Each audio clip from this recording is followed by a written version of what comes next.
Thank you, Mayor.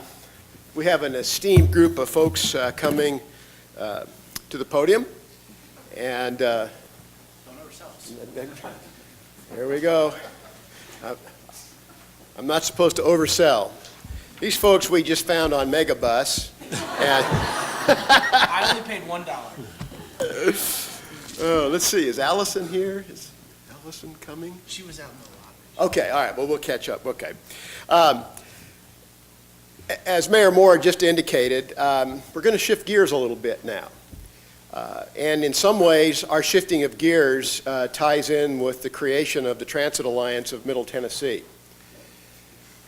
Given that we have no history in Middle Tennessee of dedicated revenues for transit, we've been fortunate to be able to use general revenue sources at the local level, at the state level, and federal revenues to, here we go, Allison, come on. We've been able to do what we've done, which is an incredible job. You heard a tribute earlier to Paul and the leadership that he's provided at MTA, now RTA, and others at Clarksville Transit, and the Rover in Murfreesboro, and the TMA group in Franklin. But we've known all along that the time will come when, if we're going to make the next move forward in transit options, we're going to have some type of dedicated revenue source. And so in that wonderful trip that some in this room took that was alluded to earlier to Denver, when we heard a challenge tossed to us from then Mayor John Hickenlooper, now Governor Hickenlooper, we came back, and as you've already heard, and as you see with Mayor Moore and others, we created the Mayor's Caucus of Middle Tennessee. The parallel piece that the Denver folks pointed out to us is we needed to have a more formalized link between the private sector and the public sector so that when the time comes, we will be able to have an intelligent conversation about transit. We'll be able to talk openly and honestly about sources of dedicated revenues. And at some point, county commissions, city councils, the voters are going to have to make some choices. And we have to start now to prepare the base for that decision making. And so the Transit Alliance was pushed into existence out of the leadership of this region. We were created to have a part in that dialogue, and a very important part in that dialogue. It goes back to Mayor Purcell's comments about the importance of education and communication with each other. And we went about the task of beginning to identify those leaders, those people that we respect who can talk about this issue. And we are now at the point in this program today, and by the way, Michael, I will say to you, the buzz as we had our lunch break is really positive. So it's a great tribute to you and your staff and all that have agreed to be here today and all of you that are attending that we're having this event. But it's at this point in time where we're going to have to move into the conversation about financing. One of the things that the Transit Alliance created that we've done that's been incredible, and I'm going to ask for a show of hands in a minute so y'all get ready, we created the Transit Citizen Leadership Academy. And we asked the mayors of the Mayor's Caucus to nominate from the different 10 counties members of the academy. We've graduated 2 classes, and we had class number 3 in session last night. How many graduates or current students are in the room right now? And Mayor Moore right here is an alum, by the way, so he's raising his hand. You can see the other hand. There we are, here in the room with us. Last night at the class, a representative, our Congressman Jim Cooper, spent over an hour in dialogue with the class about funding realities in Washington. It was an honest exchange. As if you know Congressman Cooper, those exchanges are always honest with him. But it had to do with things we've already heard about from Beth and others, Commissioner Schroer. The era of the 6-year bill is probably gone forever. There is no capital budget thinking process going on in Washington, D.C. Jim was one of the 37 congressmen that voted for Bull Simpson. I'm not being political here. Just to simply say that the funding leadership on mass transit is going to be as much a local issue as it's going to be a federal issue. And so it's my privilege now, as we move into that reality, to introduce to you a panel that I think if you've read the bio backgrounds, you'll see that we really cross those 2 issues dramatically. Number one, what are the current funding realities in Washington particularly, but what are the options that are available? And Nick Donohue is here from Transportation for America, a great national partner in this conversation, to talk about that. And then Allison Leach is here from the Center for Transportation Excellence, commonly called CFTE, and their material is out on our table in the lobby if you'd like to pick that up. They are an amazing resource in that they track people, voters, councils, commissions, and how they're approaching transit issues, transit referenda, and she can update you on that. So you'll have those two opportunities to kind of look at what the options are and kind of how we're heading into it nationally. And then I think you'll find it to be a treat as well. Dave Williams from the Atlanta Area Chamber of Commerce, director of their transportation program, is going to talk to us. And if you followed the news, and I think many of you have, you know a major referendum was held in Atlanta the last day of July. I believe it was the last day of July this summer. And I think we're all eager to have a little more understanding of the outcome of that and maybe not be as pessimistic, but we'll let Dave talk to us about that campaign and how it went. And then we're going to have an icon. Not that you all aren't icons, but at the far end is Tom Shrout.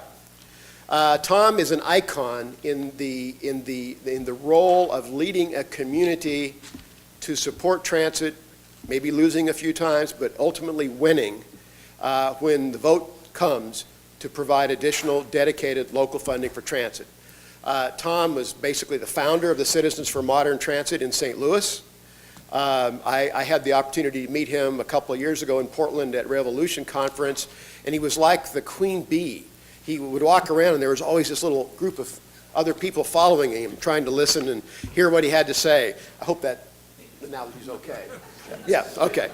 But anyway, we are delighted that Tom is here today and can share the very specific conversation about voters, campaigns, transit in a community that's really not that far away from Nashville, and also about some of the more current things he's doing in Kansas City. So I am delighted to have the panel. Thank you again for being here. We're going to jump right into it. We're going to ask Nick to come up. Each panelist will make their comments, and then we'll just open the floor for good dialogue when they're through. So, Nick?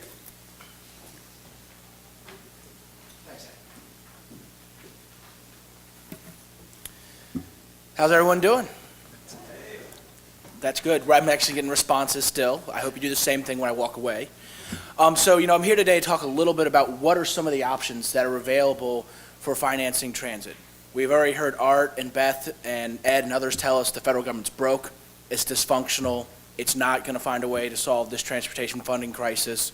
We're so happy in DC that we got a level funding bill, and that's sad. So that's kind of, one of the major options we've always looked at in the past, and it's just out there. We heard Assistant Commissioner Tokes talk earlier, and he said TDOT has, or was that Schroer, speak, and he said they've cut $100 million from their capital budget. 2 years ago, I was the Assistant Secretary in Virginia. We cut $500 million from our annual budget, and we laid 1,500 people off. So the state level is also kind of just out of the picture here. And that leaves really three types of options that I think are something that you all should look at in this region as you think about how can you implement kind of this regional transit vision that Michael and the transit agency here have worked on.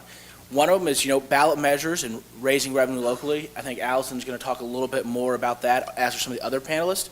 And then there's kind of two other options, if I can figure out how to work the clicker, that are out there.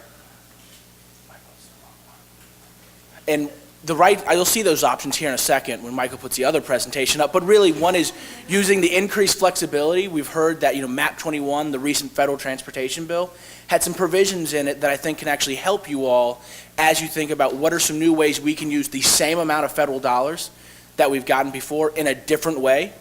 We heard about right-sizing the projects this morning. The flexibility that's in this new bill will let you use money in a way in which you've never done it. So for one of the examples here is Tennessee DOT in the past, 60% of all the money it got really couldn't be used for transit that it got from the federal government. The only way you could use it for transit is basically you had to have the equivalent of perfect attendance and a 4.0 GPA. Any one of you who had that, please raise your hands. Ironically, no states have been able to find a way to meet that hurdle. We worked with some of the folks in the Senate and actually modified those provisions. So now this 60% of the dollars that TDOT will have can be used for transit, and you just have to make the honor roll. And so what you have to do there is with some of your BRT projects, if you can demonstrate that it will actually improve the performance of these national highway system roadways in the future, you'll be able to take this money, and it's a significant amount of money in Tennessee. It's upwards of, I think, $500 or $600 million, and potentially use some of it for your BRT network. One of the other things, one of the other options that I really want to talk about today is the New Starts program. This is a program that's been around for a long time. It's the only really competitive grant program that's left at the federal level. And there's nothing really that changed or happened to New Starts that's that amazing. But there are two things I want to tell you about that did change. One is kind of a risk that you need to pay attention to, and the other is an opportunity that you can capitalize on. So the first one is the funding for this program was cut by $100 million, and at the same time, they expanded dramatically the types of projects that could apply for this program. In the past, you could only seek a New Starts grant, which ranged from about $200 million to upwards of $800 million for communities. So this is real money that I'm talking about here. But they've added this new category of projects called core capacity. As I was saying before, you could only get a grant to build a new transit line. And so Charlotte used this to build their light rail line called the Link system. Other communities in the South have really capitalized on New Starts. But New York, Chicago, Boston, and Philly kind of felt like, hey, we're the transit cities, and we can't apply for this money. We have existing lines that we run through the middle of our city, and they're at capacity. And so those folks, because a lot of their centers are pretty powerful, have added themselves to this program. And so this is a program that today is pretty oversubscribed and already takes 5 to 10 years to go through. And now you're going to have New York and other people kind of banging on this door to try and get money out of it as well. I say that not to discourage you, but to tell you to move fast. The other thing, which is the opportunity in MAP 21 for the New Starts for you all in this region, is they put in some provisions to really incentivize bus rapid transit. And so one of the things they've done is they said each year, up to 3 projects that are bus rapid transit can get an 80% federal cost share. And so that means the New Starts program will pay for up to 80% of the cost. Over the last 6 years, New Starts has paid on average 50% of a project's cost. So that's a very kind of important change that they put in this bill, and can be, 50 to hundreds of millions of dollars more potentially available for this region. There's one catch. You have to do gold standard BRT. You're going to hear more about the different types of BRT tomorrow, but the purpose of this provision was there are some folks that worked in Congress that were sick of people saying, we're going to do BRT, and then they realized they didn't have enough money. So they said, well, we're going to do BRT-ish things. And then they didn't have that much money, and they're like, we're going to have buses that don't stop as often. Will you still give us money? And so they want to make sure that they can actually encourage communities to do real BRT where you have dedicated lanes, off-system boarding, limited stops, signal priority, and these other things that you all are currently talking about. And I would really encourage you to stay at that level, because if you do, there's going to be more money in it for you. But those aren't the real opportunities that I want to talk about. We've heard some folks today bandy about the term TIFIA and the TIFIA loan program. Who knows what that stands for? Good. You should know what it stands for. It stands for Transportation Infrastructure Innovation Act, or something along those lines. I can't remember what happened at my 5th birthday because I know that acronym. Don't worry about what that acronym means. Worry about what this program can mean for your community. And so this is a program, as Art said, this is not funding. If you get into the TIFIA program, you are not going to get a grant from the federal government. Rather, you're going to get a low-cost loan with some very, very favorable financing terms, which can make it easier for you to implement some of your projects here. This program's been around, though, since 1998, and up until October of this year was really difficult to use for transit. And so this map here shows you of all the states that have gotten TIFIA loans. When I was in Virginia, we got 3 of them. We took a lot of money that this state missed out on. I think we got almost $2 billion in TIFIA loans. And of these 25 projects, only 3 or 4 were transit. That's a problem. We need to try and change that dynamic and get more of this money, because the one area for additional money that exists in MAP 21 is this program.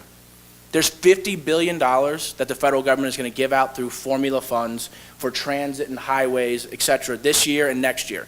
That's the same amount of money they gave out the year before. But in this TIFIA loan program, there's going to be $10 billion in addition to that each year given out. This is the one area where there's a lot more money.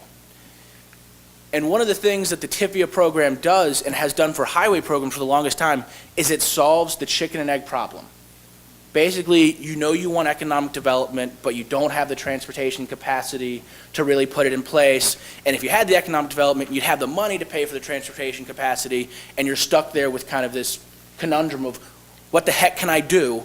If I had one of these or the other one of these, I'd have both, but I don't have the money, so now I have neither. And that's not really a situation you want to find yourselves in moving forward. The toll highway industry mastered using the TIFIA program to solve this problem. They got TIFIA loans from the federal government. They didn't have to pay them back while they were building the roadways. They then could defer the repayments for 5 years after that until their toll revenue really built up, and voila. All of a sudden, they had solved the chicken egg problem. They got the money up front from the feds. They then didn't have to pay it back for a while, and then the transportation project started paying for itself. Under MAP 21, we can now do this for transit. And so I want to walk through a few examples here to explain this concept to you all, because I do think it's something that you should consider looking at in this region, and it really does talk about partnering with the private sector, with developers, and with other folks to allow transit to help pay for itself so that you can put this in place in this region.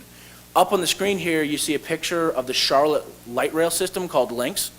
It cost about $450 million to build. It opened in 2007, and they were lucky enough to get a $190 million New Starts grant. And that paid for a significant portion of that line. Well, what would have happened if core capacity was in the New Starts program and New York had stolen all of that money? What could they have done?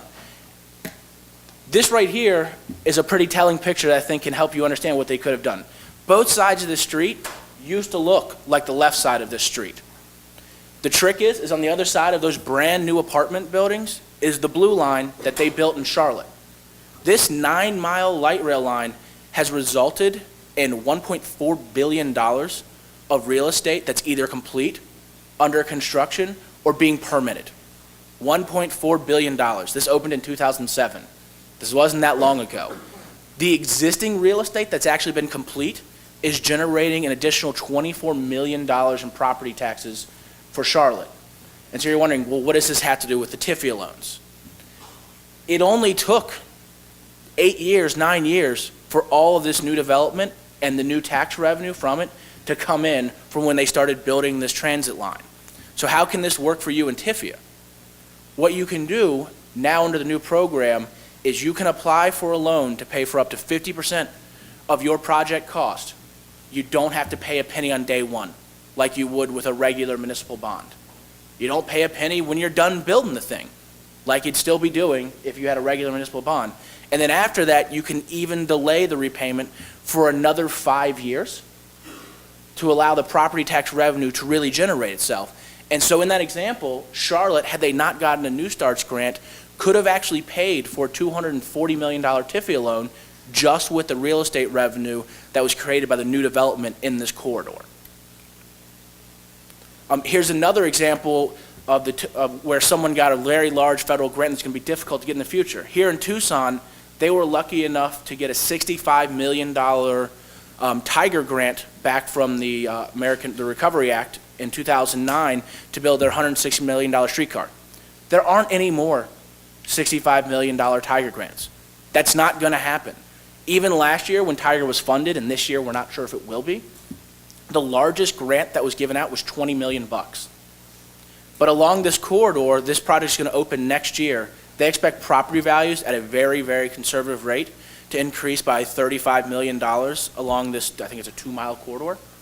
In addition to that, they have 24 acres where they're planning new development and working right now actively with developers.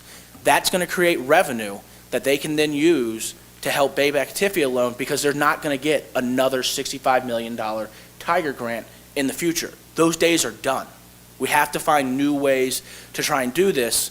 And I don't have any pictures of the next thing I want to tell you about, but it's a BRT project. In Cleveland, they built a 8-mile, I believe, BRT line called the Health Line that runs in between their university and their health system. Along this line since then, they've seen $4 billion in new development, again, that's either completed or under permitting right now. If you take kind of the Charlotte example for the amount of money that would generate, that's around $60 million in new property taxes that they're going to see in this corridor. That's about a $600 million TIFIA loan. Now, they didn't need a $600 million TIFIA loan. Their project only cost $300 million. But if you think about what you can do here is we can now pay for transit with the benefits that are created by transit under this TIFIA program. In fact, transit agencies are starting to do this. This is Kansas City. They're one of the few transit agencies that said, hey, I want a TIFIA loan, and this only started in October 1. And they put it in an application, and what they're actually doing along their short streetcar line that you see here is they're going to put in place a special tax increment financing district for both retail sales along this corridor, so sales tax, but also from property taxes, and they're going to use that to pay back a TIFIA loan as well as just general revenue bonds that the city is going to sell. I bring all this up and tell you about all these examples. One of the other things that happened in MAP 21 that you all should think about if you decide you want to try and partner with the real estate industry to help pay for these transit lines is essentially this program is no longer a competitive grant program. Everyone used to apply in February. USDOT would sit around and figure out who they wanted to give money to. Congress said, we're not doing that. It's a first come, first served basis. And all you really have to prove is that you can pay the loan back with whatever dedicated revenue source you've come up with. So right now, 19 people have gotten in line. Their projects can eat up to almost all of the TIFIA money that's available this year. Now, some of the projects probably aren't going to make it through the credit worthiness check. The Bridge to Nowhere has asked for a TIFIA loan. I'm not sure if they'll actually be able to prove that they can pay it back with tolls on that small island. But there's a lot of folks that have gotten in line here, and I think the key thing is you all should really think about whether or not looking at the real estate benefits that you expect to have happen from these transit lines you're proposing, whether or not a TIFIA loan makes sense for you guys. And the last thing I just want to say about the TIFIA program is it has some other provisions, that can also be beneficial. It will allow you to sculpt, as they call it in the financing world, your repayment. So if you look here, this is kind of a generic example that Parsons Brinckerhoff put together of a tax increment financing district and how it would work. And if you notice, over time, there's a heck of a lot more money than there was at the beginning.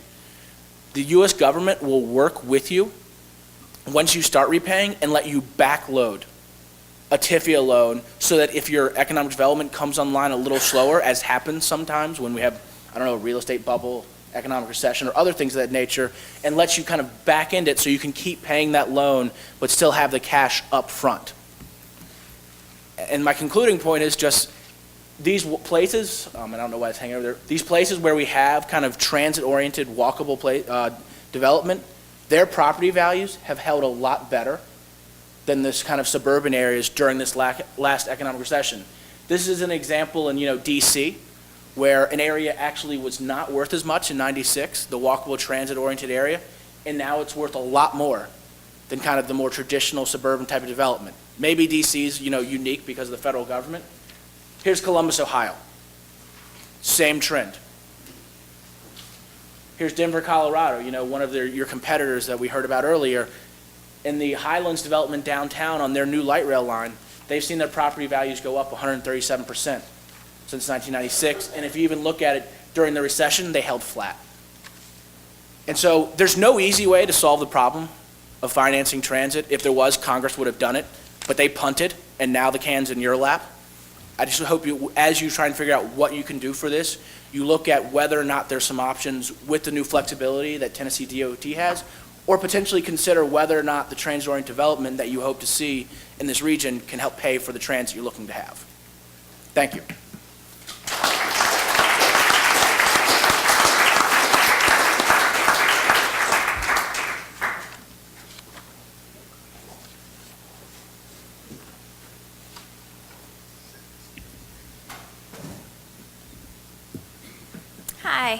I'm with the Center for Transportation Excellence. I'm not sure how many of you have heard of us. We started in the early 2000s, and we were created for two reasons. One, it was clear that this voter-financed transportation thing was becoming a big deal, that there were more communities doing it, and there was no organization really tracking it, finding out what was unique about these initiatives, what did they have in common, why were they successful, why were some failing.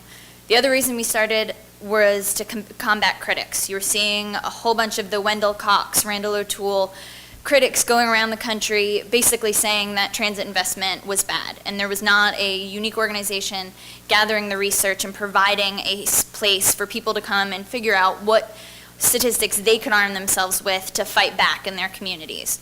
So we came with those two goals in mind, and since 2000 have been monitoring transportation ballot measures and serving as a resource to communities that are considering going, that are in the campaign stages, and then providing the research and statistics necessary to other communities who are just dealing with critics, who are saying that the investments they're making are not worth it and aren't going to have the impact that we know it actually will have. So what we've learned since we've been monitoring these measures, a few big things. Transit measures have been happening all over the country. They've been successful all over the country. They're also important. As Art had said, there's a five-leg stool for funding transportation, and the local level, locally generated financing is a very important part of it.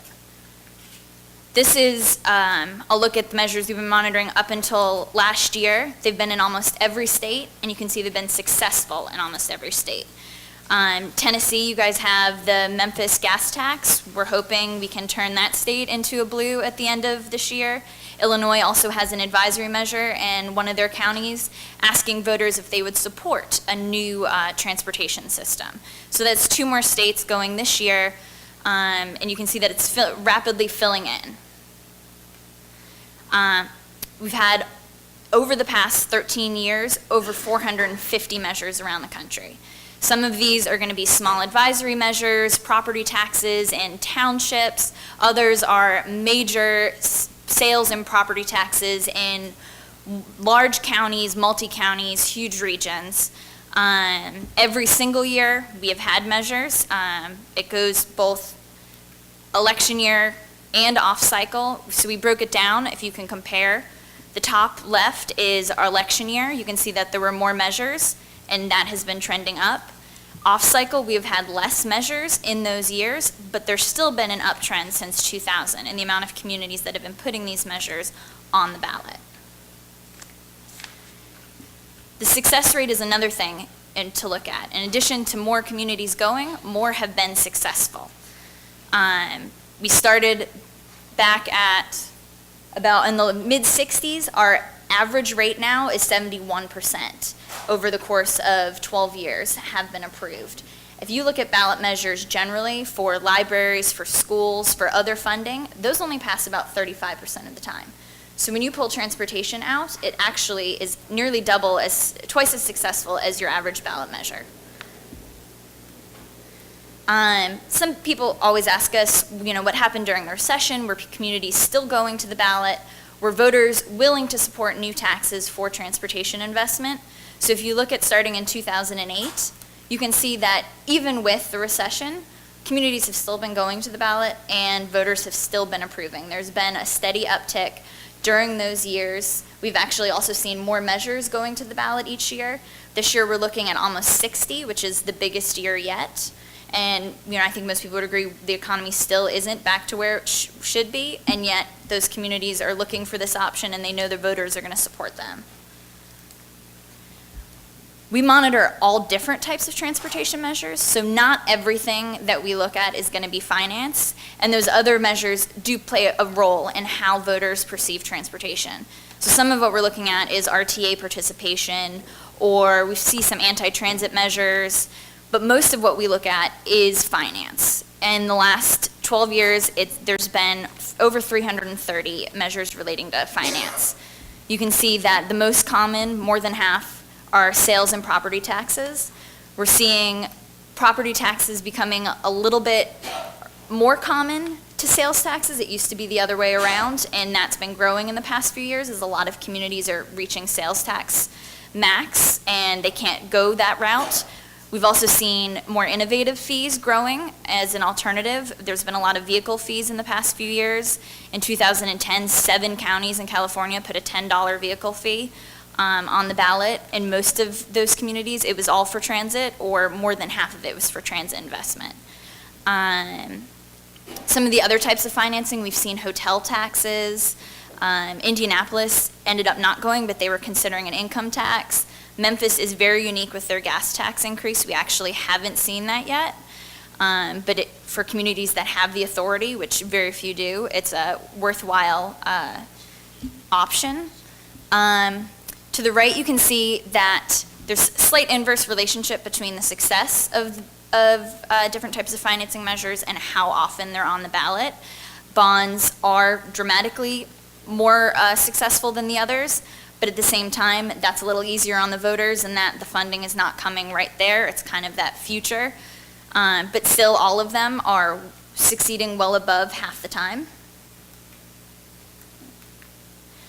One of the other questions we get when we come present these statistics and try and tell communities how significant of an option going to the voters is what happens if I'm in a conservative community? What if, we are definitely a red state?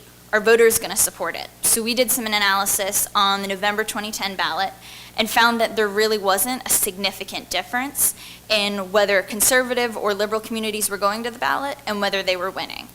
You can see that about 42% of the measures were in conservative communities that ended up voting for a Republican member of Congress or mayor. 58% were in blue communities. And the success rate, both well above 60%, 69% in traditional red areas, 77% in blue communities. A little bit more significant, or a little bit higher passing rate in liberal communities, but not a difference that people would expect. You still have conservative areas that understand the importance of transportation investment. So after I present all these statistics, there are definitely reasons why some communities succeed and others don't. Some have to go back to the ballot a second time, some don't get there, and it's because they're missing some of the key hallmarks of success. There's certainly a lot more that goes into it, but we pulled out these few ideas to give you a starting point of what needs to go into it. First one would be specific. The measures that succeed are for a specific project, for preventing a specific amount of bus service cuts. The ones that are broad, we just want a property tax increase and it's gonna go to transportation in general, that doesn't usually go as well with the voters.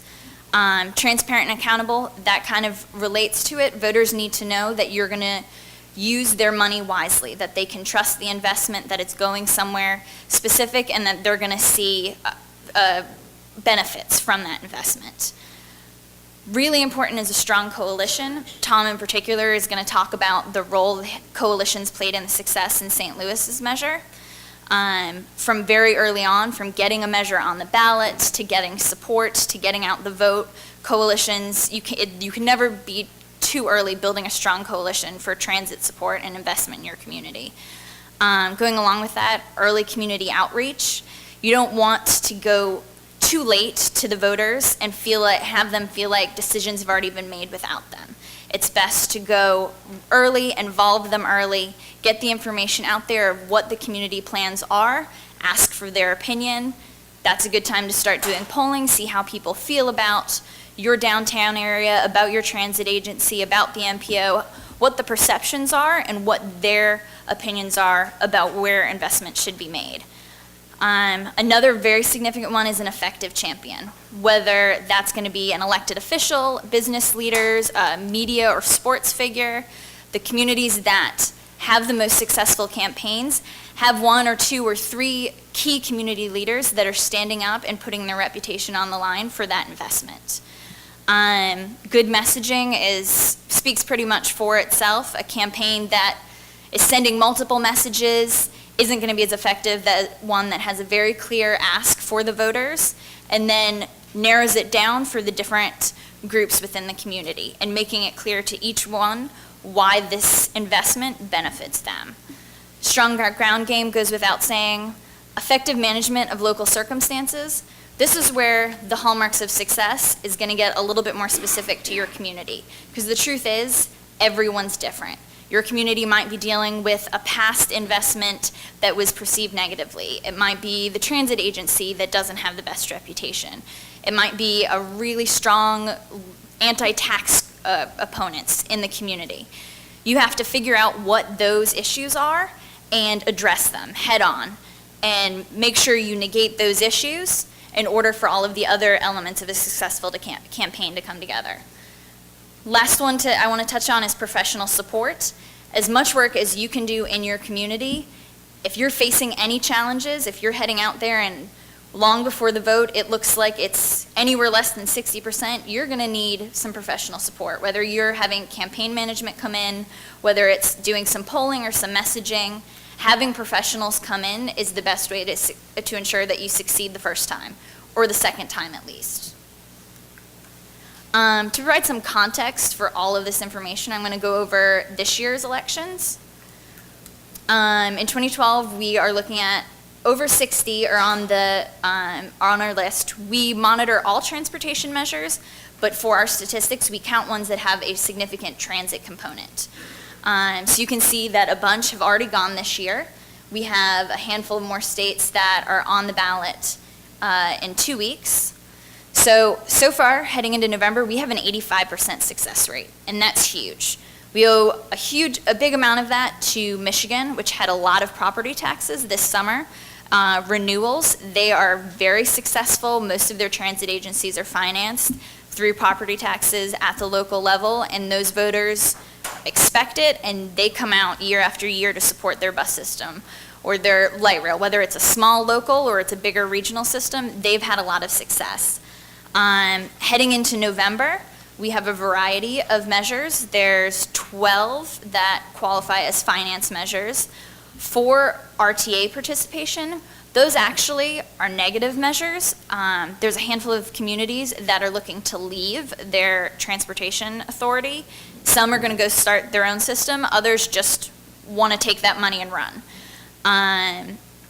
Then we have we've had a couple this year. There's one in rural Oregon, and they're looking to ask voters to put an amendment to their charter that says anytime more investment is going to be done on rail transit, voters need to approve it. So it's being put out there as a democratic measure, but the truth of it is this is one of those measures where you have people who are now using the ballot box to go against transit. Looking at what we've seen so far, Dave is going to talk to you about what happened in Atlanta. It was a big measure this year. It's a really interesting story, so I'm going to leave it to him to go over it. As I mentioned, Michigan, all throughout that state, they had 27 measures. Every single one passed in August. It's not always that successful, but that was a big day for them. Coming up in 2 weeks, Measure J. I'm not sure how many people are familiar with it. One of the big stories out of the past few years in transportation measures was Measure R in Los Angeles County. It was a half-cent sales tax. It passed by 67% in 2008. California has a supermajority, so that just barely passed their state. They are now going to use, trying to use TIFIA to speed up their projects from a 30-year timeline to a 10-year timeline. So they're going back to the voters and asking for another 30-year extension of their half-cent sales tax, which would mean this tax would be lasting until 2069. It's a unique situation that they're in, but it's a very interesting story of what they're doing with transit in that community and how they're financing it to get it done in a much shorter timeline. Another interesting measure, Richland County, in South Carolina, they went a couple years ago and did not pass their measure. They're now going back, gearing up. They have a 1% sales tax. They're referring to it as our penny. They have a whole campaign around how it's going to help the community at large. It's not all for transit. It's for bike, ped, roads. It's going to have a large impact on transportation in that community. Memphis, a lot of you are probably familiar, they have a 1-cent gas tax that's on the ballot in November. It goes to MATA, and it would raise about $3 to $6 million annually. And this is unique. We haven't seen other communities that have gone with the gas tax, mostly because most communities don't even have the authority to raise the local gas tax. But if this is successful, we may see more communities looking to try that route. Orange County, last year Durham County passed a 1/2-cent sales tax. They were successful. We talked about that earlier. Mitch Silver mentioned, showed you this great plan that they have in that area. Now Orange County's going. The only one left is Wake. It's hopeful that they'll go next year or the year after, and then that whole region will have the 1/2-cent sales tax to support region-wide transportation investment. Pierce County is another story of a community that went before and lost, and have regrouped and have really put together a campaign explaining to the community what's happened with their fare cuts, or with their fare increases and their service cuts, and the effect of decreased transit in their community. And it looks like they're going to be successful with this ballot measure for a 0.3% increase. As I mentioned before, we've also seen some anti-transit measures, which is new, that the other side is starting to use the ballot box to kind of go against transit.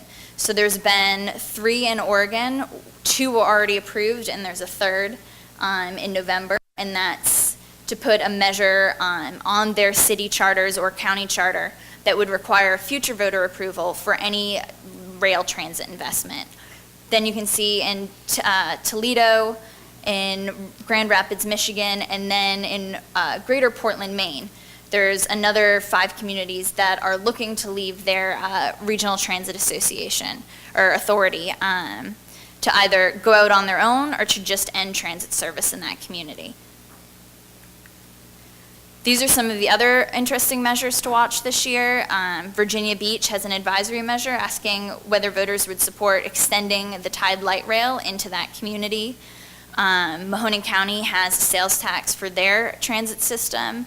Alameda County has a sales tax that goes to transit and roads. And then we have a handful of measures that are all road bridges that we monitor, but because they have no transit investment, we haven't considered them in our bigger picture. If anyone is specifically interested in the full list of what's happening this year, it's on our website, and I also left some handouts on the table just outside the back door. You can follow us on Twitter, on Facebook. We will be doing a big update of the elections the day after Election Day. We host a biennial conference, the Transit Initiatives and Communities Conference. I know a lot of people from the Nashville area have been there before. We hope to see some of you. Our next one is next year. We try and gather people like yourselves, campaign professionals, elected officials, to get in one room and talk about ballot box financing in their communities. So I'm happy to answer any questions later. Thank you.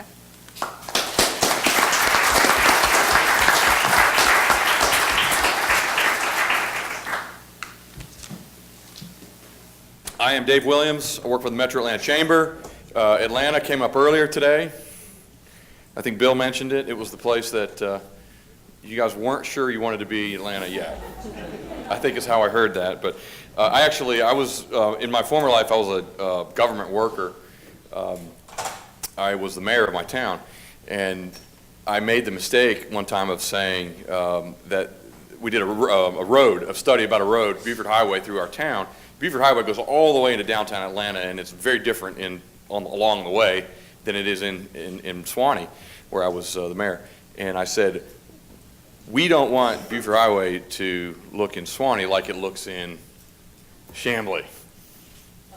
Well, the next morning I got to meet the mayor of Chamblee, who called me to have breakfast, and we've actually been very, very good friends since then. In fact, I saw him yesterday before I drove up here. And so I know Atlanta. We think fondly of Nashville. You're very much within our sphere of being able to drive in a few hours. And so it was my pleasure to be with you today. I want to thank Michael Skipper and all the sponsors and the other speakers. Everybody's done a super job. So hopefully I won't drop off too much. So we had a referendum in Atlanta, right? July 31st. Did you hear how that came out? Well, what I like to say is we came in second. We were the silver medalist of the July 31st election. So now that didn't get us much, but I'm happy to share some results. Let's see if I can figure out how to make this thing work. What should I do here, Michael? Just start pushing buttons? There we go. All right, so this is Mike Lukovich is our Pulitzer Prize winning cartoonist for the Atlanta Journal-Constitution, and he entertained us throughout the whole campaign with wonderful little cartoons such as this one. And this appeared, I guess, about a month before the actual vote, and it wasn't quite enough. But so anyway, but Atlanta is, as I said, a cautionary tale for Nashville. And I'll try to real quickly run through kind of the baseline. We are a very fast-growing region for a variety of reasons. We're sort of the crossroads of the South. We have 3 major interstates that run through. We have several railroads, obviously the airport. We grow by about 1 million people a decade. So we're going to grow another 3 million people in our MSA. Yet we are 48th in transportation spending per capita. Any guesses on who we're ahead of? Tennessee. We just passed, actually that's not true, we just passed South Carolina. And I actually have the numbers somewhere. I think you guys spend about $400, $350 or $400. We spend a little bit more than that. But frankly, we're way, way down the list. And it's not surprising that I think southern states invest a lot less in transportation infrastructure. We just generally spend less on that, I think, on just about everything. But it's going to catch up with us, and we know it's already catching up with us in Atlanta. The motor fuel tax is structured in 2 parts, an excise tax and a sales tax. Our excise tax portion, the 7.5 cents, was established in 1971. And we heard earlier today about the woes of not adapting and not keeping up with the times on your revenue there. I love the line. I'm going to steal the line. I can't remember who used it, but they said the solution to our revenue is getting people to be stuck in traffic longer and drive farther. And if that's what the solution amounts to, then you really have to go back and reevaluate some things. And it was clear we're a very red state, probably redder than any state that I'm aware of. Our legislature, our state leadership was simply in the last part of the middle part of the last decade. We're not going to raise the motor fuel tax. We're not going to raise any taxes, actually. In fact, we've been reducing taxes. We weren't going to have that happen at the state level. So the business community, following the example of Denver and Salt Lake and St. Louis and some of these other folks that have organized into regions and moved forward with a vote, we lobbied hard and were able to finally have that actually happen in 2010. It was the first ever regional referendum that we've done. The entire state was divided into 12 regions, so it wasn't just an Atlanta region. We had every single city, every single county in the state was put into a single region. A local roundtable of elected officials did project selection, but there were some interesting little nuggets about what the legislation prescribed. It was a 1% tax for 10 years. There was no option on the term. There was no option for how much it would be. The legislature determined that for us. Interestingly, it was a transportation tax, right? But it excluded motor fuel, and it excluded automobiles. Basically, there was a little bit. It did, however, not fail to include groceries and over-the-counter drugs and other things like that. That sort of didn't help us in our campaign. But anyway, that's something that you should think about, and your legislature should think about as a condition of, what exactly is this tax going to do to all levels of folks on the financial spectrum. It was a simple majority vote, meaning that we only had to have 50% plus 1. The pink, I guess I should point up here. I'm looking at the one back here. The pink region is Metro Atlanta, but as I mentioned, the entire state was divided into 12 different regions. So you voted on a penny sales tax for your region, no matter where you lived in the region. This is the project selection process. When I look at it, it makes me confused and depressed and kind of sleepy. So we're just gonna keep going on that, and I want you to have that effect. But here's what came out of it. The final project list in Metro Atlanta, 1 penny over 10 years is forecast to generate about $7 billion. $1 billion of it was returned to local governments, but $6.1 billion of it resulted in a 157 project list. It was roughly 50-50 transit and and roads. Now, that was interesting because we had some groups on the far right, politically, the Tea Parties, for example, and there's a bunch of them. We got about 100 of them in Georgia. They didn't want any transit. They wanted 0% transit. And then other folks on the far, what I would consider the farther left, for instance, the Sierra Club, they didn't like what came out because they wanted 100% transit. And so we had we accomplished the rare result of making everybody pretty unsatisfied. And so we didn't really get the benefit. You'll hear later from St. Louis, there was a tremendous support within the transit supporting community for the referendum there because it was a transit bill. Ours really wasn't enough transit, but it also wasn't enough roads, so it was kind of lukewarm everywhere. We were going to rebuild all the interstate interchanges, which we haven't done in a long time. I will say this, we did have a lot of community collaboration. As soon as the bill passed in 2010, the folks who had been lobbying the legislature for us to have the chance to vote continued to meet, and we formed a coalition that we called the First Friday Group for a couple reasons. One, we were not very creative, and number two, we didn't want anyone to fail to remember when the next meeting was monthly. So we had about 150 members, and the idea was, in fact, in a room just like this, we had rooms just like this.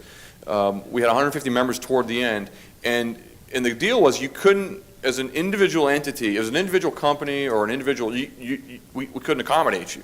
So everybody in the room represented an organization that had constituents. And so company captain program, we'll come back and talk about that later. This is an example of most of the yes-oriented organizations. We really divided up into two halves, people that could advocate for a yes vote because they were able to do that. We also had a lot of folks that needed to be neutral. They could educate, but they were C3 organizations, colleges and universities, foundations and whatnot, and they needed to stay away from the political advocacy, vote yes. They could talk about the campaign, talk about the referendum, talk about the results of passage and so forth and so on, but they needed to stop short of saying vote yes. Here's some polling, very, very important. And if you guys aren't already doing this, I would encourage you, tomorrow is not too soon to begin to establish some baselines if you're not doing this, because one poll is useful, but when you have a series of polls, when you can determine trends, then that's particularly useful. Here's what our baseline poll told us. This was, by the way, after we had done the referendum, after the project list, after the date, after the amount, after all of that was done, things where the poll would have been useful. Here's what we learned. A very high percentage of voters in the Metro Atlanta region were on the brink of a tax revolt. Now, that's not great news if you're trying to pass a referendum, but it's useful to know that, but it's not really what we're hoping for. And it was very consistent, not just in the central part of the city or in high-income regions, low-income regions, regions already served by transit. It didn't matter. It was very, very consistent. And this was the resonant line from the baseline poll, the memo that our researcher, who really did a good job. In order for the referendum to pass, the campaign must convincingly connect passage with jobs. And in the final analysis, we just simply weren't able to do that enough. We weren't able to do that enough. And so there's lots of things that we would go back and do. By the way, here's my ADD kicking in. Let me mention that the Metro Atlanta Chamber, while we were very involved in, this is kind of the disclaimer, while we were very involved in the campaign effort, we were not the de facto campaign organization. We had a team that was built. There was a board. We had a seat on that board. So, but I don't want to, believe me, if we had been totally in charge, we would have probably done things differently. We'd probably still lost, but we would have done things somewhat differently. But that's just so that you know. In some places, I think in Charlotte, the chamber, I think really was the campaign, and in some other, Denver, I think in some other areas as well. Voter contact, we did a lot of voter contact, lots and lots. It probably is not in context, so I won't even spend time on that. But this was our key messaging. This is what research told us, and we probably fed a little bit to our own clutter. A lot of what we were trying to do was mitigate traffic congestion, right? I drove in yesterday, 24 was a parking lot. Is it like that all the time? In the afternoons? Okay, I see a lot of heads nodding. We get a lot of that in Atlanta. And so this referendum in Atlanta, to a lot of people, became about relieving traffic, which in fact, tough to do. Kind of dirty little secret, tough to do that. As soon as you build it, it fills back up. but we didn't hammer enough the jobs connection. We allowed traffic mitigation, or congestion mitigation to be the centerpiece. Congestion mitigation, okay, sure, but only as it allows you to help create jobs it was really key. We did have we had 87% of our folks agreed that traffic has gotten so bad that we had to do something about it. We needed to be a competitive place that would create jobs. And this was another one, 78% agreed that we need to take steps towards a modern, clean transit system for the whole region. And we knew we would have good support in the core, but we weren't sure what it would be like much beyond that. So, all right, so here's Dave's fearless analysis after the fact of what happened. We really had a historically poor economy. If we had been able to go in 2008, I don't know that we would have won. I know we would have done better. I'm hoping, I'm kind of a Keynesian in my heart, I'm hoping the business cycle is going to turn around for Atlanta, and 2012, or not 2014, 16, 18 are going to be better economically. We have a third of our residential mortgages that are underwater still. So bad economy, a lot of lack of trust in government. We've never done a referendum in Georgia. California, which is doing Measure J, they've done Measure R, has done it. Denver's done it several times. A lot of places. We were talking, Allison, about Detroit, and they've got all ballot measures and all kinds of policies. In Georgia, we just don't do that. We vote for people. We don't really vote on issues. And so if I'm a voter and I'm looking at all these people, and then all of a sudden here's an issue, I mean, how important can it be if you're asking me, right? So, I mean, I'm a voter. What do I know? So we're not used to that. But I think hopefully we will be. The other thing that I would say is when you go to buy a house, I mean, and please don't raise your hands because I did this the other day and I didn't get the result I wanted. How many of you just say, okay, the house is listed for X dollars, let me write you a check? Do you do that? No, you negotiate, right? You say no first and then you try to get a better deal. Well, you know, I think a lot of voters looked at this opportunity, 1 penny for 10 years, and said, you know what, I bet in 2 years they'll come up with something better. You know, I bet this is the first offer. Are you kidding me? I'm not taking this. So anyway, that's not actually scientific. That's just my gut talking there. It was very complicated, 157 projects. It was difficult. You couldn't explain what the breadth and the spectrum of the projects were in one breath. So I would urge you, if you're going to move forward, make it simple. Make it a one-breath explanation. We're going to restore or discontinue transit service. We're going to build this segment of road. We're going to put, whatever it happens to be. We didn't have what I call obvious champions for the entire region. And you'll hear, I know John Hickenlooper was, at the time, the mayor of Denver for their 2 referenda, an easy champion for the entire region. Mayor Reed did a good job. We had some other folks that did an okay job, but we don't really have, we have 45% of the state. Where's my Salt Lake people? Oh, he leave? 90%, my gosh, live in Salt Lake. 45% of the state's population lives in R1. Remember this map? Each of those, 1, 2, all these other regions, 5% of the state's population live in each of those regions, except Region 3, 45%. So it's it's at the bottom. I should read my slides before I start presenting. Okay, so here's the result. Purple is not good. Blue is good. Darker blue is even better. So you see we got some above 50% in the internal core. Now, what's interesting, the big blocky county, Cherokee County up there, we lost by about 4-1 up there. But now it wasn't that many total votes. So we were only, if you just looked at that, we only lost by about 10,000 votes in that county. Easily could have been overcome. But it just goes to show you how polarized the suburban parts of the county were against it. They just weren't, in the economy that we were in, they just weren't going to vote themselves a tax increase for government that they really didn't trust that much in the first place to deliver on this. So that we had, now here's some great headlines. These were the headlines of the week of the defeat. I particularly like the Denver headline that was in the Denver Post. Yeah, those are not good. All right, now here's the good news. August 1st, sun came up. We all didn't just evaporate, and so. All right, so that's good. Now here's another economy slide. I'm almost done, by the way. I know I'm close on time. This red line at the bottom, the big ugly, it kind of looks like a smile, but it's not really very happy at all. This is the jobs lost in the current recession. All these other colorful lines are previous recessions, going back to World War II.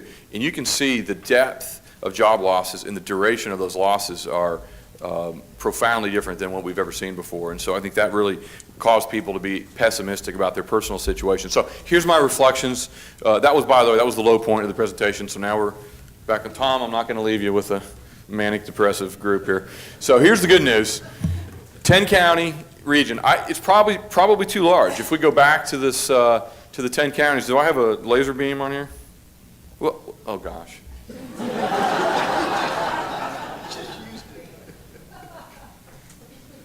Does it have a?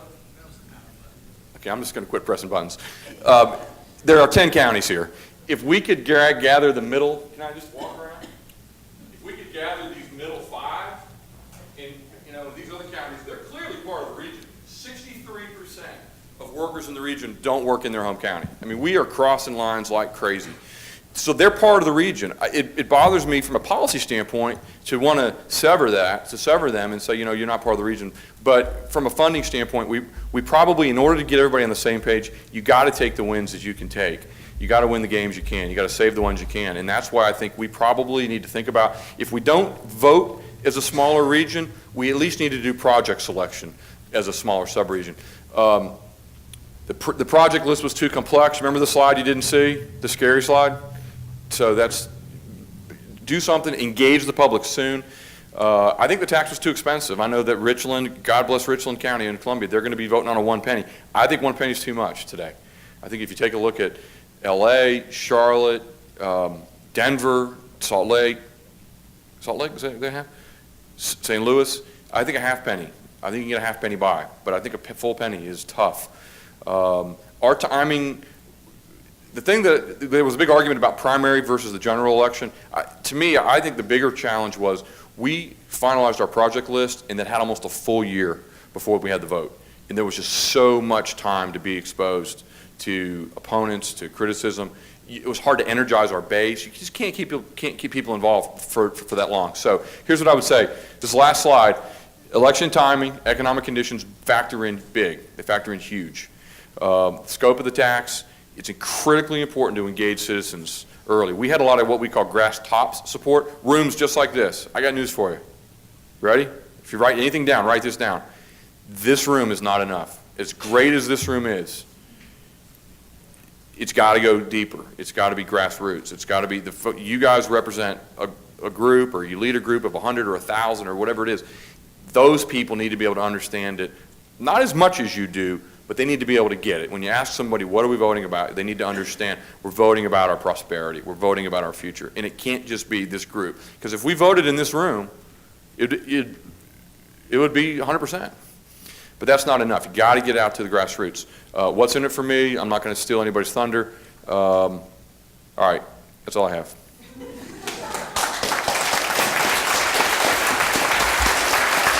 Thank you very much. I appreciate it.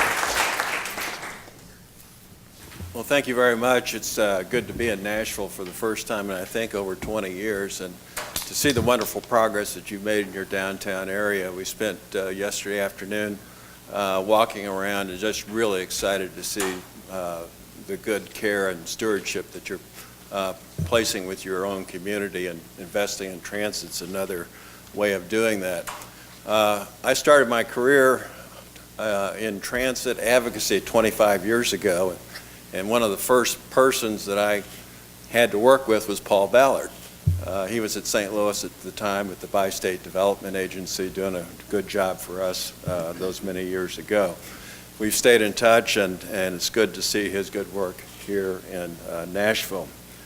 Well, let me set the stage a little bit. So we went to the ballot box in April of 2010 with an effort to pass a half-cent sales tax for transit. Okay. Which one?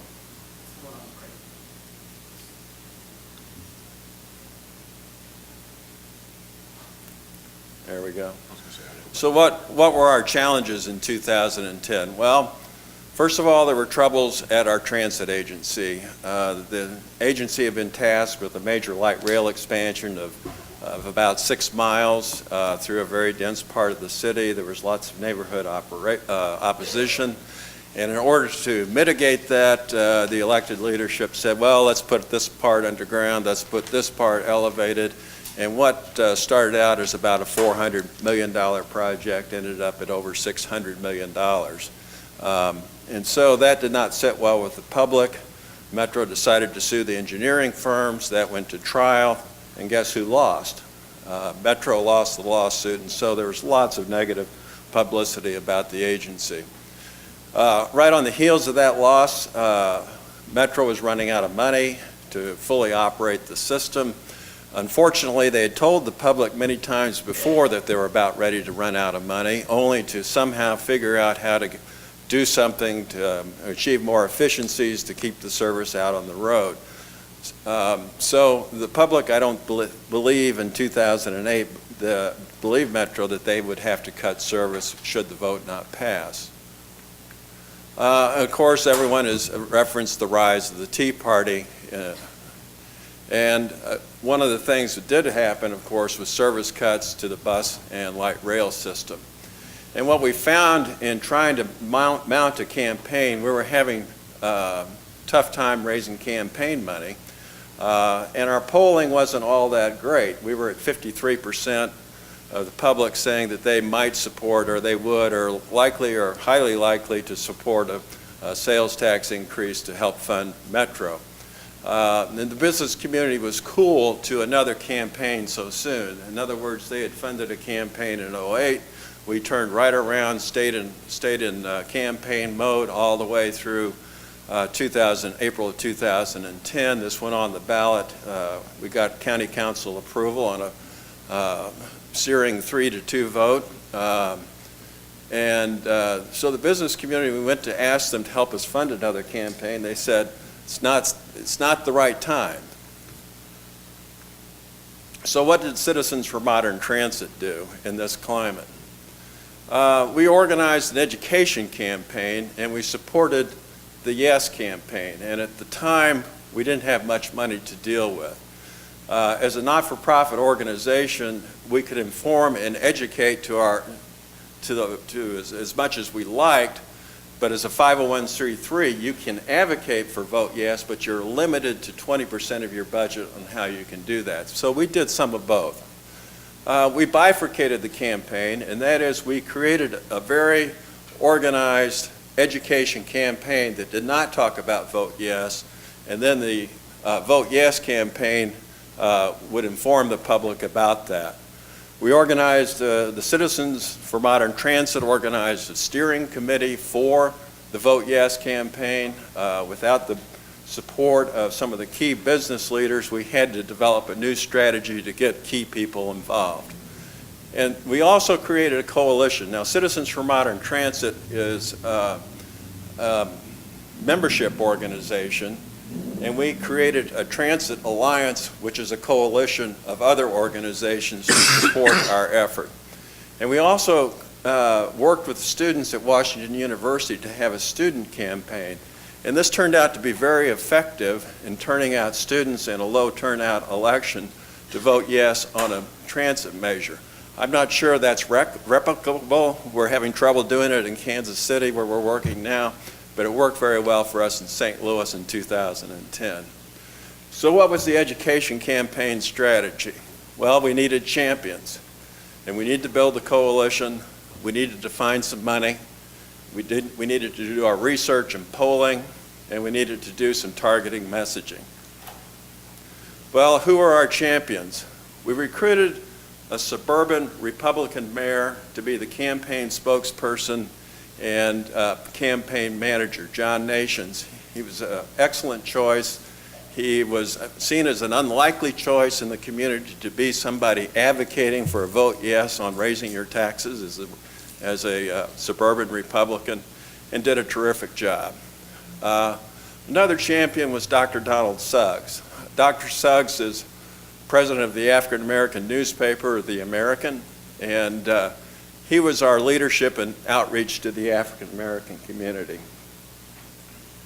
And finally, we recruited Mark Wright and Chancellor of Washington University to be our co-chair.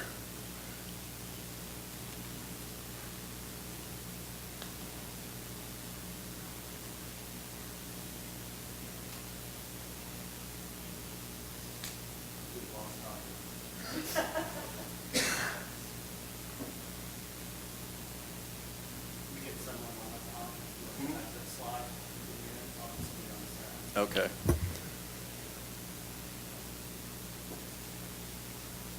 This is, make sure I've got this right. Is that it?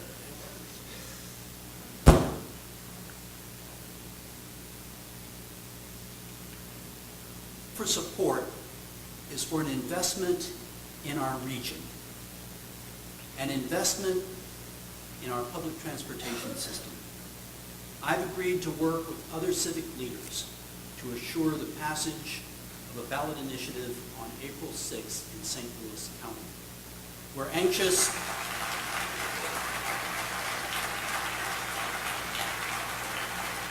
anxious to assure that everyone in this community is able to get to their work, to participate in cultural and sports events, and to be involved in a strong and robust community. We know that an investment in Metro is important in the future of our economy, and I hope you'll all join me and many others in working to support this very important initiative. Thank you once again for your support. I should have set it up. He was, at that point, receiving one of the top civic honors in the St. Louis region, and he was speaking to a ballroom of about 1,500 people. As a chancellor of a major research university, he was also viewed as an unlikely champion of a civic ballot measure, and just did a wonderful job for us throughout the campaign. I won't get into detail, but one of the takeaways is create a plan, because if you create a plan, if it's not in your plan or your campaign plan or your education campaign or your Vote Yes campaign, it won't happen. And we were faced with, as we thought, a low budget effort, so we recruited lots of volunteers and we gave them lots of responsibility. For instance, one of the persons was Nancy Cross, head of the Service Employees International Union. And rather than us trying to reach out to all the various locals, we said, Nancy, you're a union person. Would you take on the responsibility of organizing the other unions on our behalf? And she did that. Same way with the faith-based community, MCU, Metropolitan Congregations United. They were in charge of outreach to the faith-based community. So we had lots of categories of people or organizations, environment, and so on. And we designated people to do the outreach on behalf of both education and Vote Yes. And those are some of the members of our coalition. An important thing, difference between 2008 when we lost in 2010, the coalition had come together. We hadn't worked together much, but we would come together and got to know one another. And we kept waiting for the campaign, what do you want us to do? And I think the campaign consultants weren't used to working with volunteers, so we didn't really have enough to do in 2008. Well, we decided we were going to decide what we were going to do in 2010 without the advice of consultants and just move forward, and it turned out to be pretty effective. So what was our education campaign budget? Well, my organization put in $300,000. Essentially, we took out a loan from our endowment to kind of jumpstart some media. We also got $100,000 from the St. Clair County Transit District in Illinois, and then we had $25,000 in donations. We did not have an education campaign fundraising strategy. We were cognizant that the Vote Yes campaign was out there trying to raise money, and we didn't want to step on each other's toes. But what we saw happening, and what you could plan for if you decide to do this, was money started coming in unsolicited. And it was coming from groups. Well, we don't give to advocacy efforts. We don't give to political things. But we like what you're doing, we'll give you some money. So have a fundraising strategy. What we did is television, radio, billboards, web, social media, and lined up endorsements. This is one of our radio spots. If I can get the... I'm here on the 57 bus to St. Louis talking to passengers about transit. Hi there, what's your name? Nancy, And you ride transit? I do every day. A lot of people do. In St. Louis, transit gives over 100,000 rides a day. Mm-hmm. So what do you do?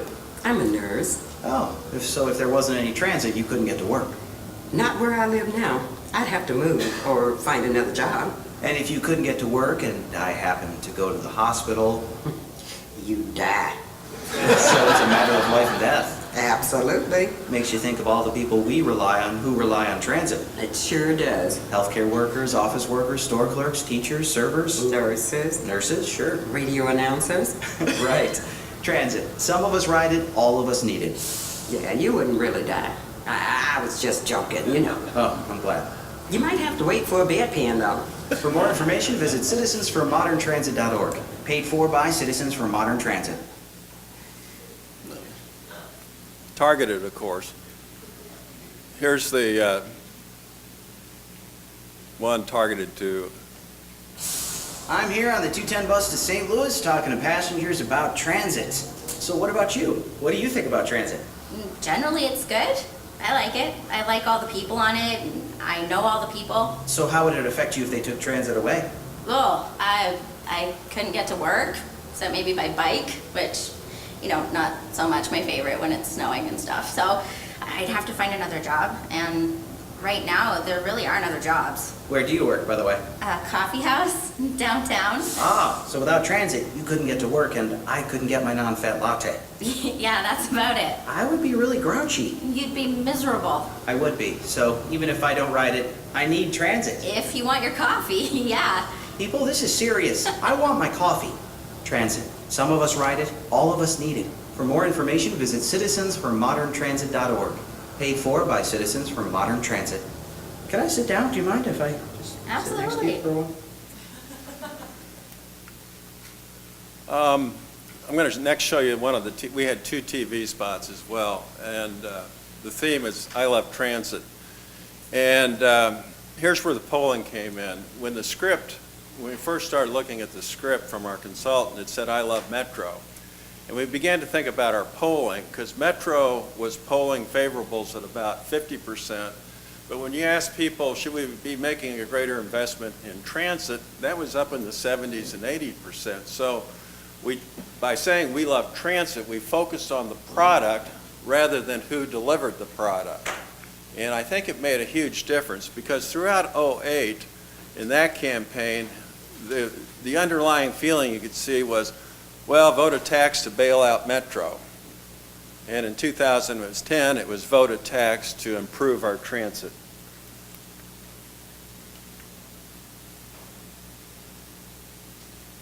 I love transit. Transit has my support. It brings 20% of the fans to our games. It carries 25,000 of my university students, faculty, and staff. Many students couldn't get to class without it. It's how people you depend on get to work. It helps build a vibrant community. It got me to high school at Slope. Our community needs it. I love transit. Transit. Some of us ride it, all of us need it. Getting Fred Bird's endorsement wasn't too shabby either. So the Cardinals were very cooperative throughout the campaign and really helped us out a lot. Okay, get on message, stay on message. Final TV spot's called Hitchhiker. One of the things that occurred when the 30% cut in transit service, Metro went out and put a green, lack of a better word, bag over transit stops, and it said, this stop closed. And these were all over town. And so our polling showed that there was enormous awareness that there had been cuts in the transit system. Without transit, 10,000 people couldn't get to the game. More than 100,000 wouldn't make it to work. Thousands of college students would miss class. And some people wouldn't go anywhere. Sure, without transit, people would still have transportation options, just not good ones. Transit, some of us ride it, all of us need it. There's our billboard. So the education campaign began on the night of the Winter Olympics of 2010, February 15th, and we ran that for a month, March 15th. And then the campaign committee, Advanced St. Louis, headed by John Nations, who I told you about, launched into the Vote Yes campaign. CMT also contributed about $50,000 in cash and $100,000 in in-kind services to the Vote Yes campaign. One of the things about losing, we had already created a very nice website. We just had to keep it current. We did the Speakers Bureau and collateral, and one of the benefits of having a student campaign was that the students took care of all our social media. We had no expenditures on social media.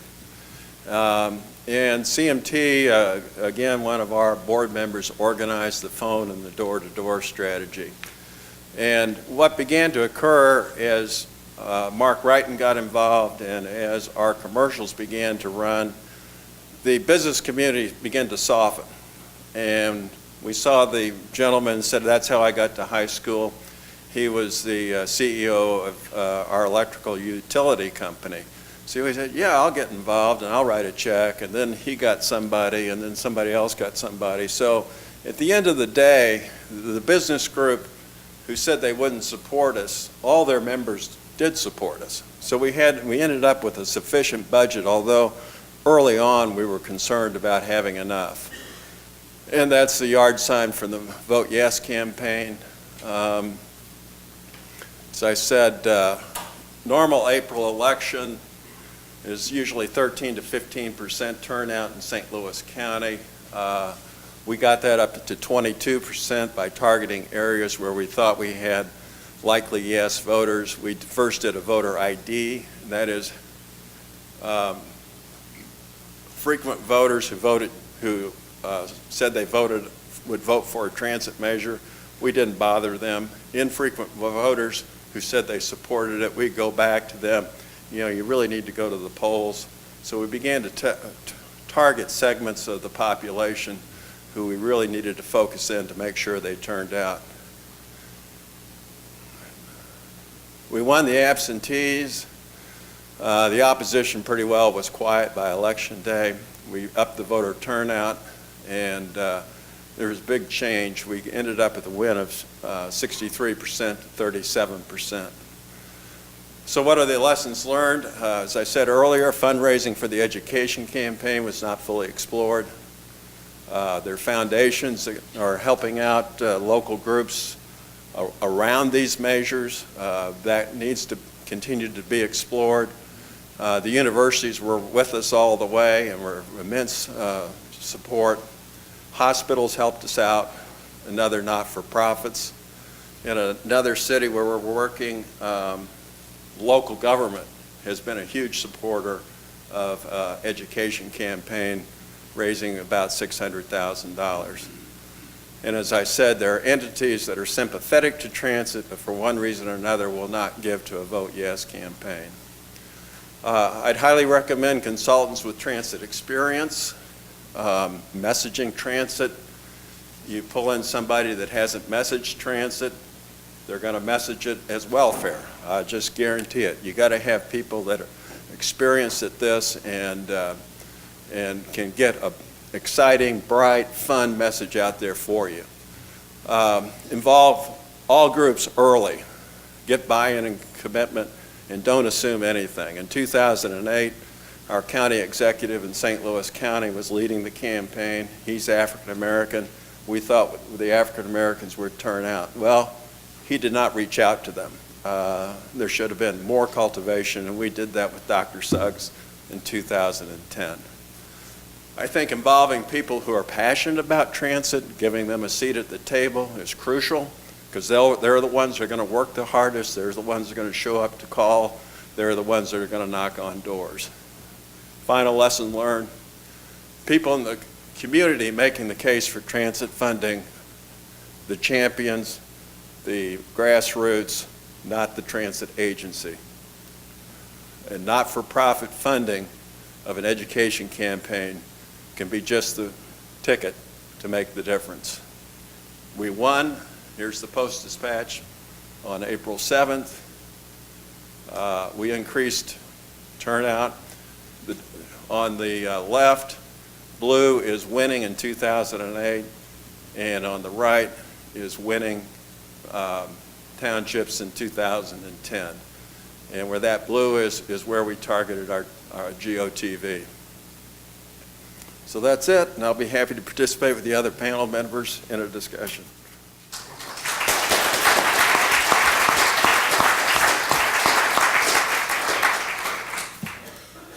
Wow. I hope you picked up on Tom's final comment, because I think with the exception of Paul and Laura and Bob and a few folks, about 99% of the people in this room are not transit agency related, and that burden just came to us. And I think that was an important message. I hope, as we go into question and answer, be thinking of your questions. I hope the optimism that I feel right now, even with Dave's comments, because as you notice, when Dave ended the conversation about Atlanta, he talked about lessons learned. And there was an awful lot of overlap as he talked about those with Tom's comments about lessons learned. And then Allison talked about, we're watching all of this for you. We're tracking it for you. We can share lessons and experiences as these votes have historically taken place, and there have been a lot more passes than fails, and we're watching them now. So we have that resource. And then Nick sort of opened up by saying, even though times are tough in the funding world at the federal level, there are even some options there, if you work it carefully, that might provide an avenue to capture the value that we all know transit brings to the life of our community and our region. So I hope that the essence of this is a positive note that obviously indicates an awful lot of hard work that's ahead, but that we're not alone. And as always, when we come upon a task at this point, being a little later may be an advantage, because we have great experience to learn from.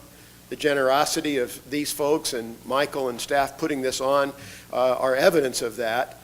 And now the task becomes ours, as it really already is by virtue of your even being here today. So with that, those comments in mind, we've got some time. I think we're good time-wise. Let's open the floor up for conversation with the panelists. So who would like to jump in? Yes, sir. I was curious today, Tom, what your base sales tax was before. Did y'all get that question? Yeah. We'll wait for the mic, then we'll get, there you go. I was wondering from Dave and Tom what the base sales tax was beforehand. Tennessee's at like 9.25%, 9.5%, and I was curious as to selling another 0.5% or so, how that mindset works. In Metro Atlanta, it varies. Two counties have a 6% sales tax. Most of the other counties, in fact, all the other counties have a 7% sales tax. The city of Atlanta is 8%. So the least is 6, the highest is 8. Virtually the same answer. The municipalities have the option of levying a sales tax in addition to the county. So there's 90 municipalities in St. Louis County, so the rate would be somewhere between 8 and 9.5.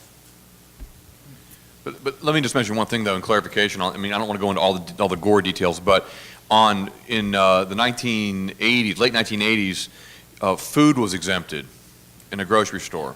So there's a 2% tax on food no matter where you buy it, but for the most part, food's exempted. But this, and the tax in Atlanta, this additional penny was going to tax food, yet not gas, motor fuel. Somebody had a slide the other day that I think was good, and that is it listed all the things that aren't subject to this tax. I mean, your rent's not,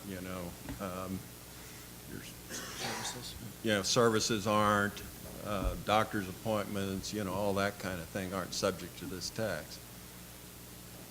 in Metro Atlanta, the tax was going to, the average household, the average individual impact was $112 per year. So that all of these great things, it was going to be $112. And we want all of you to go to the grocery store before you leave Nashville and buy food, because here, you'll help the public revenue flow when you do that in Tennessee. Okay, next question. Raise your hand, and Mary Beth's got the mic, and we'll see where we go next. Well, while you're thinking, I'd like to ask, and this may be a Nick, start with a Nick question, and maybe Allison's involved. Nick, you talked about the TIFIA loan concept and the fact that it allowed some financing that let the economic development process begin to occur after the transit investment and be flexible in the payback. Can you talk a little bit about experience that you've seen, or maybe Allison, you all track, the approval of the tax increment finance, or the approval of the mechanism to get that revenue in place once the economic development occurs? Can you talk a little bit about how that happens? Because there has to be some guarantee before TIFIA that there is a revenue stream at some point in time that has been judged to be positive. That's a good question, Ed. And the first thing is you do have to have the revenue source locked in before the feds will give you any cash. So, but I do think it varies kind of across the country. But the thing that we've actually found is for the last 2 years, I've been working with a group called Locus. It's a bunch of real estate developers that essentially specialize in doing transit-oriented development. You're going to hear from two of them tomorrow, Brian Leary from Atlanta, and then also Michael Lander from Minneapolis. And they're essentially saying, we want to go back to the model that we had before we used tax dollars to pay for transportation. Before there was a gas tax, we still built transportation. And what happened back in the day is developers, for the most part, built streetcars out to large tracts of land that they owned, and then they paid back the streetcar with the money they made off the housing. Half of D.C. was built by a senator from out west who invested in a streetcar, ran it up Connecticut Avenue, and made a ton of money, basically doing this type of development. So I think the real key here, Ed, on getting the buy-in is talking with those landowners and the private developers that are there. In places where the developers have been brought in, we see very high levels of success, and I can't give you a specific number, but if you don't partner with them in those areas and they don't see the immediate benefits, you're not allowing them rezoning or anything of that nature, you're not going to be successful. So an example where I think is miraculous is someone mentioned the Dulles Rail project in Northern Virginia, and I worked on that when I worked for VDOT, and in that project, it's a $6 billion project. So this is like one of the biggest infrastructure projects happening in the country right now. $900 million of this is being footed by property owners in 2 small tax districts. One of them's in Tyson's Corner. These people started taxing themselves an extra 25 cents per $100 of assessed value in 2004, 6 years before ground was really broken on this project, because Fairfax County said, we're going to do a comp plan revision, and we're going to let you double, and in some cases, triple your densities in this corridor. And then they're going back to these same developers and saying, we need a streetcar circulator. And the developers haven't walked away from the table yet. They still see an upside in doing this because they know that with the circulator, right now they're focused on building the really high density next to the rail stops, but with the circulator, the back ends of their property can similarly be redeveloped. And so bringing the developers into the picture is just the key with making this kind of concept work. Great. Allison, did you The only thing I would add is that establishing a source of local funding is strongly correlated with securing federal funding. When you look at the last round of New Start grants that came out, more than half of them had gone to the ballot in the past 5 years to secure local funding. And there's just a strong correlation there between what you can do locally and how you can leverage that funding and what you can do with it in the future. Good. Okay. Yes, Mayor? Here's the mic. Here we come.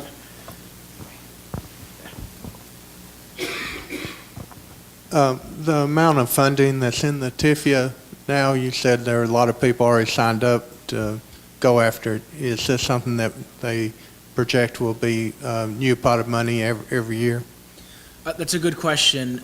The way this program, one of the few areas of consensus when this bill was being developed in Congress between the House and the Senate, and, they fought over funding levels, program structures, who has a say, is they both agreed that this program needed to be increased to $1 billion, which was a 850% increase. For the last 4 years, it had only been $122 million. And so the way, as Allison just said, the federal government's really looking at ways to leverage federal dollars. It's a vogue term in DC, and it just means I'm not going to raise revenue, so I'm going to count money that you all actually raise on the local level and pretend I've done something. And they kind of see the TIFIA program as an option to do that. And so I see this program moving forward at that funding level for the foreseeable future. And just to be clear with everyone here, $1 in the TIFIA program provides anywhere from $7 to $12 in loans. So this $1 billion that's in the program next year is going to be $750 million, or is that right? No, $7.5 billion, to $12 billion in loans. So LA has such a good, strong sales tax that they took a $25 million TIFIA loan kind of amount of money, and they used that for a $500 million loan. So you can leverage really high, particularly when you're talking about kind of public sources of revenue. The other thing that you can do now under TIFIA is, you guys may not be ready right now to ask for a TIFIA loan, but you can submit a letter of interest this year and say, I want money late next year. And you can lock in place that money even though maybe you haven't finished NEPA or you don't have everything locked down. You kind of go through all the terms with them, you tell them how you're going to pay them back, you justify your property tax increases that you see, the ridership and other revenue sources, and then you can kind of guarantee yourself money in the future. As I did say, a lot of folks have applied. They've probably applied for about almost all the money that's available this first year. I don't think all these guys are going to be creditworthy. The bridge in Alaska, unless they pledge their oil revenues, and I apologize if anyone's from Alaska, but unless they pledge their oil revenues, this toll road, which costs $1 billion and serves an island that hasn't yet been developed, it ain't going to pay for itself. Is there a minimum level? They only look at something maybe over 10 million, or? The question was, what is the minimum project cost in the TIFIA loan program? That's a very good question. I failed to mention it. It's $50 million. Now, you can bundle projects together, and so we're actually working with a developer in New Orleans who is kind of bundling a local street network, bicycle and pedestrian improvements, and then a 4-mile streetcar into one project to meet that minimum cost threshold. So if you all had a transit system enhancement, replacing buses, doing BRT and something else, you could submit all of that as one package to meet that cost threshold. All right. Last question. Is there a last question? I'm tempted to ask the panelists, but I won't do it, to give us each the one word that we ought to walk out of here with as the next step of the process. But I think in the presentations they have made, they've given us those messages. I just hope we take those with us. Again, can't say enough thanks to the panel for being willing to be here and expressing, I think, some terrific experiences and ideas that will be of value to us as we take our next step forward here in Nashville and Middle Tennessee. So thank you all very much.